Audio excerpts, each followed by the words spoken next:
The final score: Wrexham 3, Stockport County nil. Oh my word! I mean, that was a day. That was a day.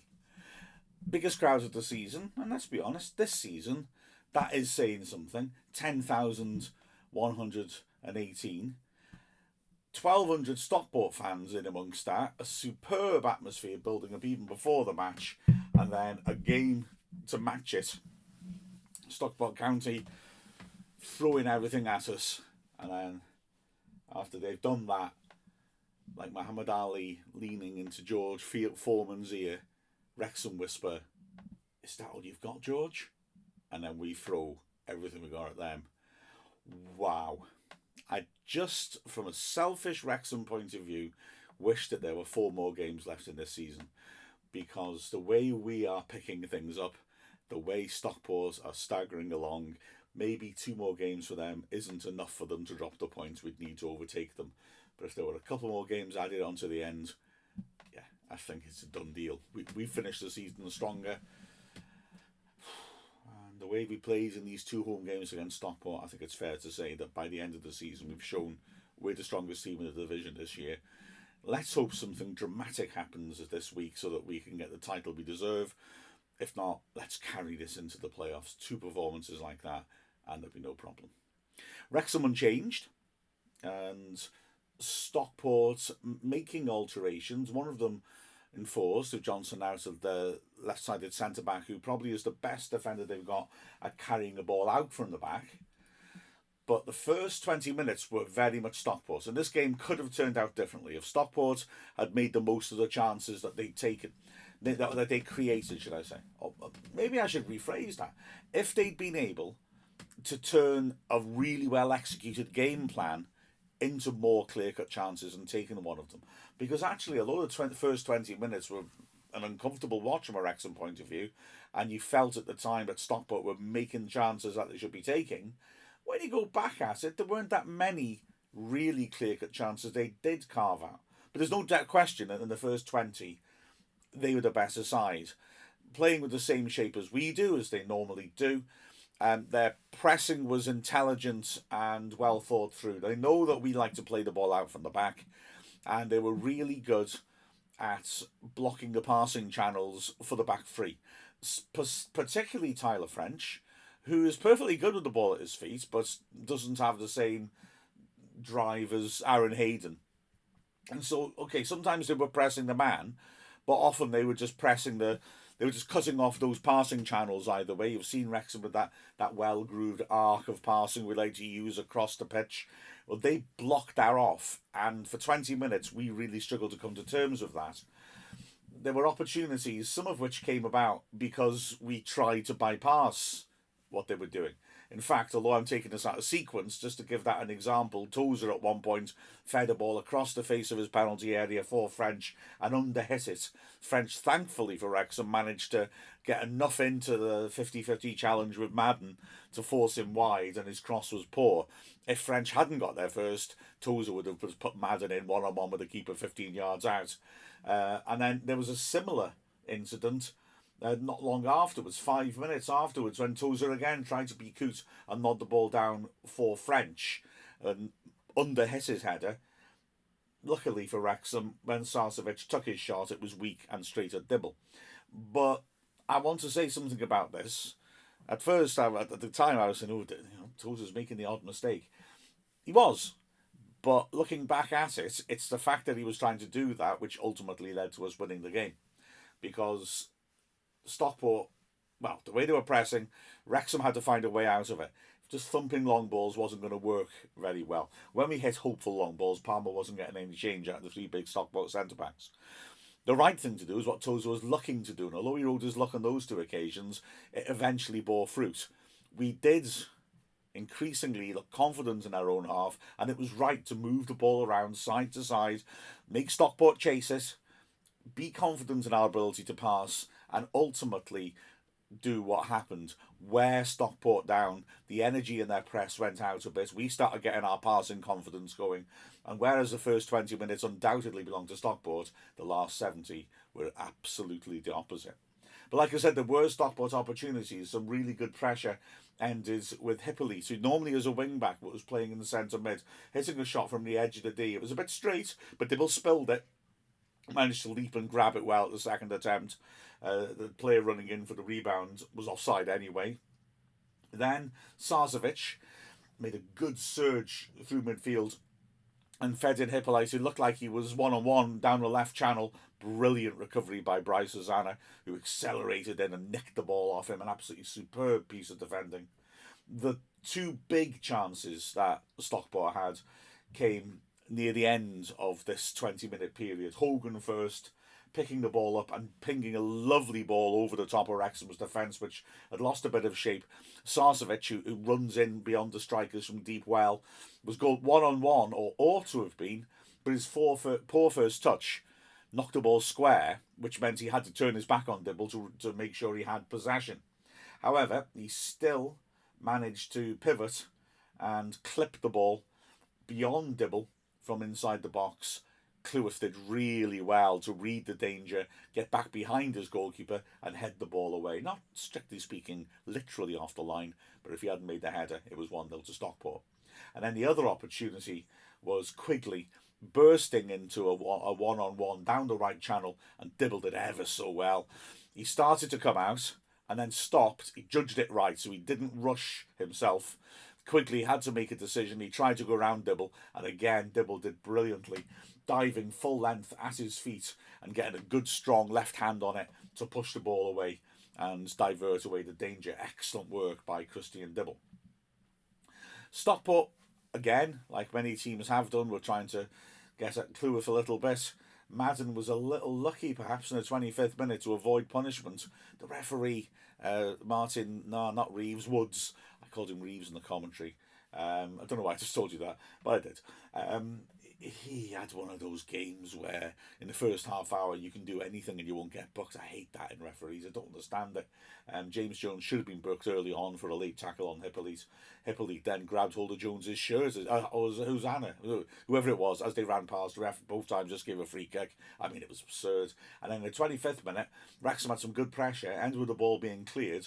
Cleworth did really well, because it looked like Madden was going to get there and start a counter-attack, to come in and step across him to run out for a throw-in. There was no hint of a foul by Cleworth, no reason for Madden to be angry with him, but perhaps the idea was, again, target Cleworth, not just in terms of knocking balls in, but also to rough him up and unsettle him. So as they ran off the pitch, Madden gripped hold of him, lifted him and hurled him onto the ground. I mean, it was a definite yellow. No two ways about that. And, I think it's a yellow, personally, but it's a sort of instant where you're asking the ref to decide if he thinks you're violent enough to get sent off. It was an incredibly stupid thing to do. Remarkably, the ref didn't give any sort of card. Wrexham, though, looked to punish Stockport from the throw-in. Tozer hurled it in. It was cleared for another throw-in straight away, about 5 yards further forwards. And this one was slung into the goalmouth. Hinchcliffe got up. His punch didn't have much distance. And Mullin, 6 yards out on the corner of the 6-yard box, pivoted and made brilliant contact with an overhead kick. Hinchcliffe doing remarkably well. Is there a better shot stopper in this division? I don't think so. To make an excellent acrobatic save. The ball was heading for the top right corner and he leapt and just tipped it over the bar. Wrexham went close from the corner as well. Davis ripping it in. Cleworth getting above his men 6 yards out, but stretching. He couldn't get proper contact on his header, and it went wide of the left post. But Wrexham suddenly coming to life, suddenly knocking on the door. There was another opportunity for Stockport, mind. Newby bursting down the right-hand side, pushing it into the area. Clever dummy by Hippolyte, and the ball fell to Madden. It was a decent chance, but he decided to hit it with his wrong foot, and he poked it a long way wide from about 10 yards out. It was the sight of goal, a real chance, and Wrexham punished him, because 2 minutes later we were ahead. Tozer's throws in the last couple of games since Aaron Hayden went off injured have not looked quite as effective. Well, they certainly were in this match. He's 34th minute, slinging one in. Palmer getting up with a great leap and a perfect contact. Hinchcliffe started coming, got a bit too close to Palmer. So if Palmer got his header beyond his man, then it was a goal, and he did exactly that. Just touched it on beyond the keeper and into the net. Great strength from Palmer. His shirt was being pulled as he jumped. He had two opponents right next to him, but a really authoritative header. And Wrexham were ahead, and, well, by now, I mean, the crowd were remarkable. Bravo to the guys behind the scenes for knocking off the music in the lead up, because the atmosphere from both fans was fabulous before kick off. But also at this point, my word, the racecourse erupted. I'm old. I've been at a lot of Wrexham games. I'm not sure I remember it louder than this. And I've had fuzzy hearing in my right ear for much of the day after, because my headphones are mono, and yeah, I was getting bombarded. Remarkable noise. And Wrexham continued to be on top and continued to threaten to get the second. The set piece was cleared as the Stockport defence stepped out. James Jones did brilliantly to clip a ball over the top. Hogan had just come out a bit too far. Mullen got in behind him on the right-hand side and from a tight angle lashed in a shot with power. Hinchcliffe made another really good parry, but couldn't control where the rebound went. It looped up in the air, and unluckily for Wrexham, both Tozer and Cleworth, who were in the box unmarked, could only watch as the ball dropped between them. Wrexham kept putting the pressure on. Now the press from Stockport was completely ineffective, and it wouldn't be again in the match. That storm had blown itself out. Wrexham were getting the ball out wide down the flanks, and Hosanna was doing a good job on the right particularly.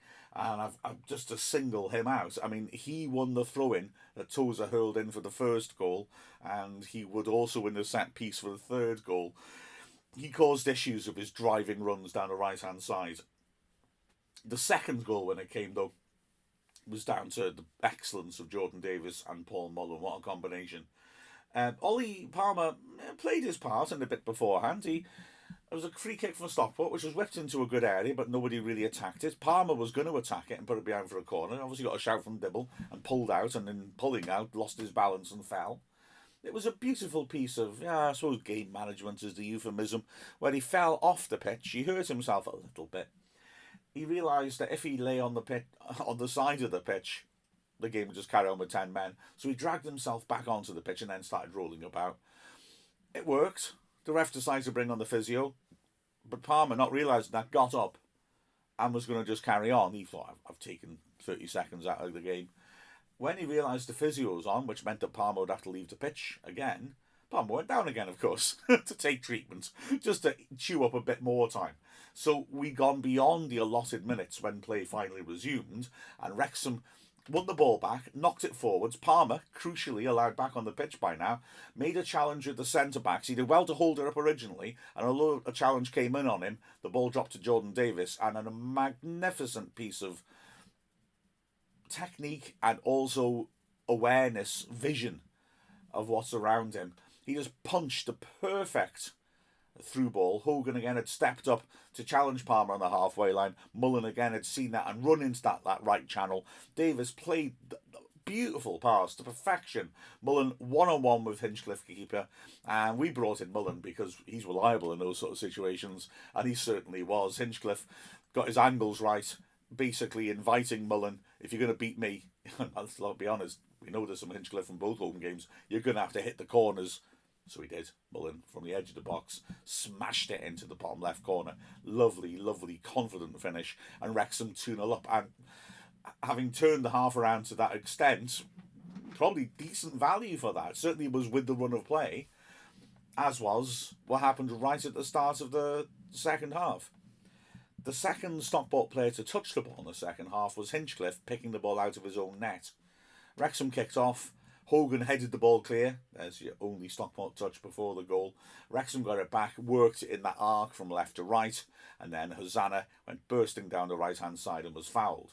The free kick, Davis steps up, rips in. I mean, honestly, the most beautiful delivery.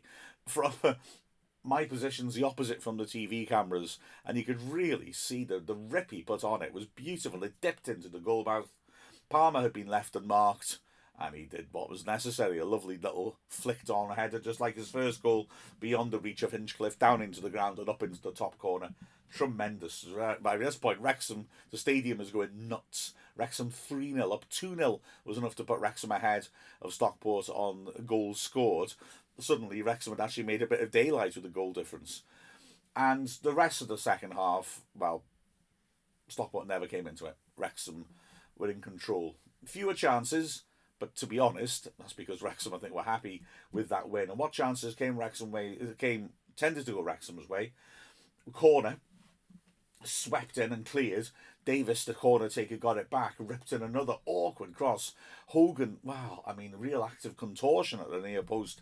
I don't think it's fair to say he misread it. I think it just came at him much too fast and at an awkward height. And he stooped down, like bending around himself to try and get it clear. It looked like it hit his hand. The crowd behind the goal and Mullen certainly were convinced it hit his hand. The referee wasn't interested. The replays imply it did. I think it would have been a bit harsh to give it. There's certainly no intent behind it. His arm was out. I think it would have been a bit harsh. But, again, letter of the law, maybe it was. Anyway, the ball dropped loose. James Jones from just outside the 6-yard box hits a ferocious shot. Keeper wouldn't have had a chance with it, but the defender blocks it, and the ball came flying back out again. And Stockport temporarily had a reprieve, but Wrexham worked the ball back in, down the right-hand side. Palmer did really well to beat his man, and he dinked in a near-post cross, which looked to be Hinchcliffe's ball, before Mullen arrived out of nowhere, just hurling himself, his boot about waist high, and managed to get there ahead of Hinchcliffe and knock it wide of the near post from close range. Would have taken a remarkable contact to get the ball beyond Hinchcliffe from there, but he was very close in, so you never know. It was a really unorthodox effort and a good one. Stockport came back and carved out one more good chance. Crowsdale winning ahead on the edge of the area, nodding it down to Madden, who again from about 8 yards out had a bit of space, but he snatched at it and smashed it a long way over to the delight of the Wrexham fans. And then it was Wrexham back on the attack again with Jordan Davis, well, nearly scoring a goal. That would be, I think this is the best compliment I can pay him, the equal to any goal I've seen him score. A free kick about 25 yards out, and he stepped up and struck it utterly magnificently. It was a hell of a clean strike. Hinchcliffe didn't move. It just whistled over the top left corner. When you look at it again, you see it just starting to dip viciously. If he'd been a foot further back, he probably has the goal of the season. It was a marvellous hit. And so for the rest of the game, Wrexham saw it through comfortably. Tom O'Connor came on 3 minutes left to relieve Davis and gave him a standing ovation. Palmer came off in added time, likewise, giving Ponticelli a chance to come on briefly. And Wrexham nearly got a goal again when Tozer slung a long throw-in. It was cleared back out to the corner of the box, and Tozer, following it back in, hit it first time. Another real screamer. Unluckily for him, it was fairly central, but Hinchcliffe still had to get down sharply to push it around the post to his right, because the ball was really moving. And a couple of minutes later, the final whistle went. The fans, the players, wow, what a symbiotic relationship. Utterly magnificent to see the celebrations at the end. We had the end of season lap of honour, because it could be our last game at the racecourse this season. Let's hope it is. And it was brilliant that you could really see the link between the players and the fans. The players' little kids and family were coming out with them as well. It was a joyous occasion. This team has given us a lot. Let's hope they can give us what they deserve next Sunday.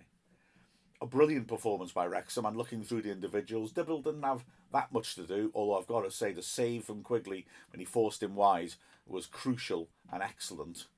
Across the back, like I say, Tozer made a couple of mistakes in the first half, but they were born from him looking to do the right thing, and it was the fact that he was brave enough to do that and the other defenders joined in, which allowed us ultimately to get a control of the game. So credit to him defensively in terms of actually doing his defensive job, excellent, and well, with a reorganisation of the targets he was aiming for, suddenly his long throw came back into operation after a couple of games in abeyance. Either side of him, French, I mean, that's a test for him, isn't it? It's about like Dibble coming back from the Dover game to face Stockport in the FA Trophy semi-final. He came back from that brilliantly. French, stepping back in after that penalty he conceded at Boreham Wood, had a very good defensive game. He was very solid. Didn't go forwards all that much, but good solid performance by him. On the left, Cleworth was outstanding, absolutely outstanding. I don't know, do teams still target him? If so, they're not doing their scouting very well. That lad can play. He can bring the ball out from the back, he can tackle, he can head. He was terrific defensively. But Fadson did well again. He's always very busy, he's always very involved, he's always looking to be progressive. and I enjoyed his performance, although he didn't hurt Stockport, but there was a lot of energy down that left-hand side from him, and certainly Stockport, well, they changed around their wing-backs quite a lot because they were not getting down the sides of us at all, and that's down to McFadden and Hosanna, who was terrific. Hosanna did have attacking bite, his pace scared them, and like I say, he won the set pieces for two of the goals, two pre-assists, if you will. Hosanna, yeah, massive credit to him. Also, his pace in getting back into the box to nick the ball away from Hippolyte when he was 1-on-1 at 0-0 was crucial. Looking across the midfield, guess what I'm going to say about Luke Young and James Jones? I get a bit bored of myself, but my word, they played well, and my word, they didn't stop running. I mean, Young was plugging so many gaps, was making so many interventions, making so many tackles in his own half in the opening stages when we were struggling, and then once we got on top, he was driving us forwards. Jones, as ever, just perpetual motion. James the Blur Jones never stays still, always chasing, always hassling, always troubling, always a one-man press. He did ever so well. Jordan Davis just gave us again those moments of quality, the assist, the free kick, some real class of Jordan, and also, of course, that ability to carry the ball forwards and spring attacks on Stockport. And then up front, Mullen and Palmer, what a pair, what a combination, remarkable. Again, they both score. Have a look at a Wrexham AFC piece on the club website. The stats for them scoring in home games is absolutely phenomenal. The only time that the two of them have started a home game and neither of them has scored was when Mullen got sent off in the 4th minute. I mean, they were magnificent. Early on, Palmer was getting poor quality supply and wasn't getting much of an impact onto the centre-backs. Once we got the ball up the pitch, now it was a very different story. He sort of sparked it early on when he turned and tried to dink the most perfect through ball for Hosanna and made him run inside. He had easier options, but it was a glorious ball, and the only thing that stopped it being a goal, or a clear chance of goal, was that it was a really difficult first touch for Hosanna and he couldn't quite nail it. But from that moment on, he just tormented the centre-backs physically and in terms of the quality of his play. A couple of times he got on the side of the fence and ran at people and beat them. Palmer was magnificent and a simple choice for man of the match. Although I've got to say, Mullen, like some of the others, was also exceptional. I mean, Stockport's defence were always wondering where Mullen was, and that intelligence he shows when Hogan steps up, Mullen goes in behind him straight away, and the fact that Davis is good enough to know that and spot it, fantastic. He was a real threat. You know what amazes me this season? This sounds like an odd comment, is that Mullen hasn't got a hat-trick. Because a number of games where you've just thought, this bloke's got a lot of goals in him. Obviously, this is not a criticism. I mean, the guy got his 30th goal. That's quite something, is it? I can't remember the exact figure on my Wrexham AFC. I think that's the 11th most that any Wrexham player has scored in a season. Wow. I mean, what a season he's had. And there have been a few games where he scored one or two, and you think, he looks like he's in the mood. He's going to get more and more. He's voracious. His work rate was terrific. Coming back in his own half to win the ball. Well, what can you say? What can you say about this team? It's magnificent. Deserve to be champions. Clearly are the best team in the division. Let's hope that fate plays us a rather kind hand this week, and maybe next Sunday we get the most unlikely and most pleasant of surprises. With a final score of Wrexham 3, Stockport County 0, I'm Mark Griffiths from Wrexham AFC.